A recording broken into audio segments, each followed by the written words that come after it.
ngayong araw no ay ipapakita ko sa inyo no yung ating mixing ng ating mga patuka dito sa ating breeders. Ang ginagamit natin dito ay commercial feeds at saka itong sapal. So ito no yung mga mixing natin. So ito no yung feeds na gagamitin natin. Ito ay GMP4 no. So ito ay breeder feeds dahil bigyan natin ng pagkain ay yung mga breeder no. So ito no. Ganito lang kadami yung ibibigay natin, nasa mga 1 kilo o hindi aabot to pero malapit na rin no, sa 1 kilo.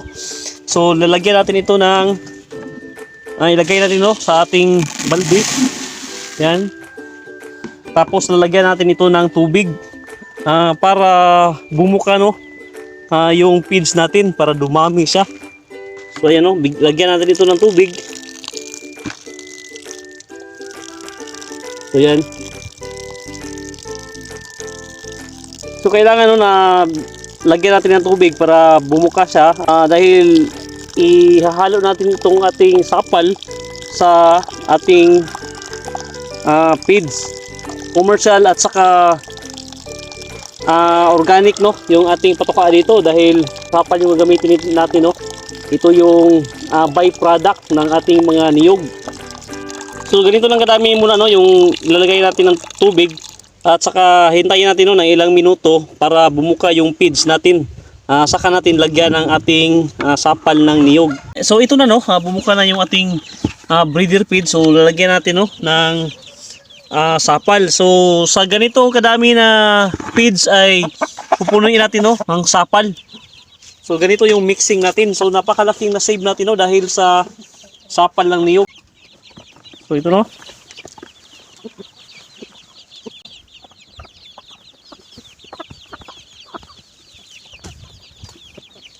So ganito kadami no yung sapal na ilalagay natin.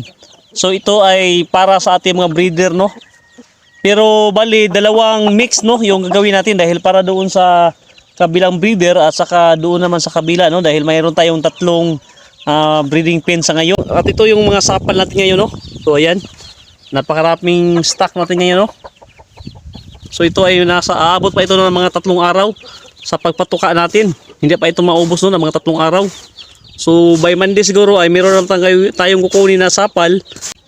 Tuloy-tuloy yung supply natin. So laking save natin no sa pagganito. So sa mga nagbabalak no na magmamanok, dapat meron tayong ibang source no maliban sa mga commercial feeds ay meron din tayong mga organic no na mga patuka. So gagaya nito para makasave tayo no sa pag-aalaga ng mga native na manok. Ilagay natin to sa ating langgana no para haluin natin itong ating feeds at saka yung sapal. So ayan. So ganyan sa kadami no. Tapos lagyan natin ito ng tubig. Dito sa pag-alaga ng manok no ay hindi tayo nakadepende lang sa patuka ng ating mga manok na yun lang no yung ibibigay natin. Dito ay nagbibigay din tayo no ng mga feed supplement para sa additional no na nutrients ng ating mga manok. So ito yung feed supplement no na ginagamit natin ngayon. So itong yan, Wonder Animal Vita no, ito ay from RSB Life Care Marketing Incorporated no. So ito yung kanilang bagong packaging. So disclaimer lang no, hindi natin sponsor yung Wonder Animal Vita no. Ito lang yung ginagamit natin para sa ating mga alagang manok no so, bilang feed supplement natin. So sa bawat no isang balde ilalagyan natin ito ng 2 kutsara. So ayan no. Ganito yung mixing natin no. So ayan.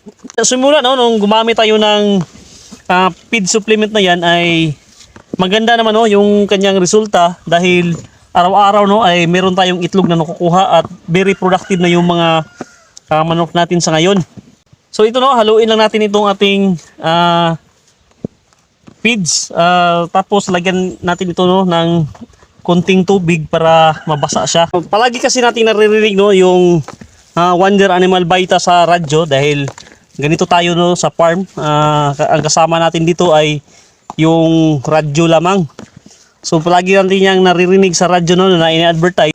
At maganda rin naman no yung kanyang resulta based sa mga testimony no ng gumagamit. Kaya sinubukan na rin natin dito sa ating farm. So based sa paggamit natin ay okay naman no yung kanyang resulta dahil yung mga manok natin na mga breeder natin ay very productive naman, no? Dahil araw-araw tayo dito ay meron ng itlog na nakukulikta, hindi kagaya nung dati na talagang wala, no? Pero siguro na rin dahil sa maganda yung panahon, dahil mainit na yung panahon, no? Ito yung, kasi yung breeding season ng ating mga manok sa mga ganitong panahon. Hindi katulad, no, sa palaging maulan, ay talagang paminsan-minsan lang, no, mangingitlog yung ating mga manok. So sa ganitong mga panahon ay very productive yung ating mga manok, no? Tapos sinamahan pa natin ng Wonder Animal Vita na feed supplement. So ayan, no, ipapakain na natin to sa ating mga manok. Dito tayo una magpakain sa ating mga breeder na patani. So ayan na yun, no, yung mga inahin natin. Yan. So ngayong araw ay Saturday ngayon at meron na naman tayo, no, mga inahin dito naglilimlim, kaya magpalimlim na rin tayo, no, ngayon.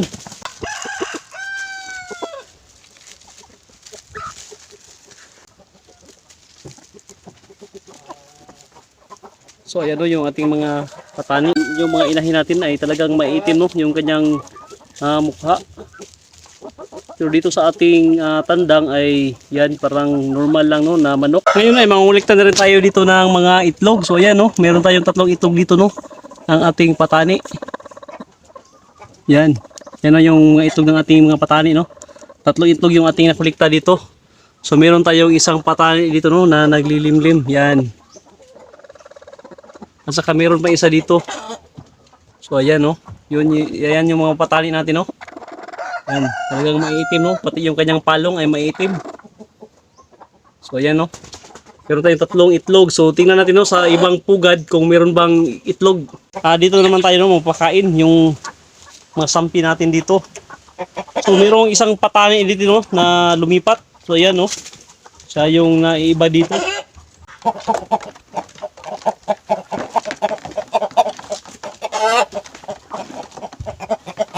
So ayan, no. So ito yung mga breeder natin dito, no. Dahil yung iba ay naglilimlim, tapos yung ibang manok naman, no, ay doon natin ilagay sa quarantine area natin, no, dahil nakakapisa pa lang nila. Kaya doon natin inilagay, no, para hindi babalik sa kanilang mga paitlugan. Tingnan natin kung ilang itlog ba yung makuha natin dito. So ayan na yung mga inahin natin, no, na naglilimlim. Meron tayong 4 na inahin dito, no, na naglilimlim. So ito.